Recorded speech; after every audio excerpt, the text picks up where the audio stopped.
За една година животот станал поскап за 3,2%, покажуваат последните податоци на Државниот завод за статистика, иако месечната инфлација се намалила за 0,7%. Сепак, тоа главно се должи на падот на трошоците за транспорт, кои на месечно ниво паднале за 9,3%, а на годишно за 6,5%.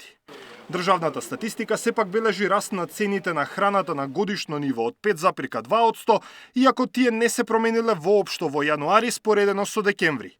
Токму ставката за храна, според синдикалната кошница која ја изготвува Сојузот на синдикати на Македонија, е најголемиот месечен издаток за секое семејство.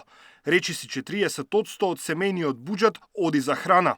Експертите велат, податоците се добар знак, но дали тие ќе значат и реална стабилизација на инфлацијата годинава? Треба се разбира, бидејќи се уште постојат ризици и на домашната сцена и глобални ризици, треба да се очекаме да видиме дали ова ќе се претвори во еден тренд на намалување, за да може евентуално до крајот на годината да зборуваме за стапка на инфлација која што на крајот на годината би била околу 2,5%, а просекот би рекол да биде околу 3%, тоа би било некоја, да кажеме, идеална ситуација апропо сите околности. За стабилизирање на инфлацијата, според Петрески од Finance Think, државата ќе треба да биде поригорозна во справувањето на законите. Треба да продолжи следењето на евентуалните случувања кај одредени точки од синџирите на снабдување, конзистентна и недвосмислена примена на законот за нефер трговски практики, се разбира делувањето на Комисијата за заштита на конкуренцијата. Неопходно е да се следат и да се санкционираат секакви обиди за антиконкурентско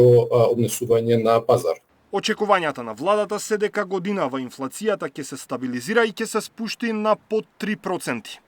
Даниел Василев, Сител телевизија.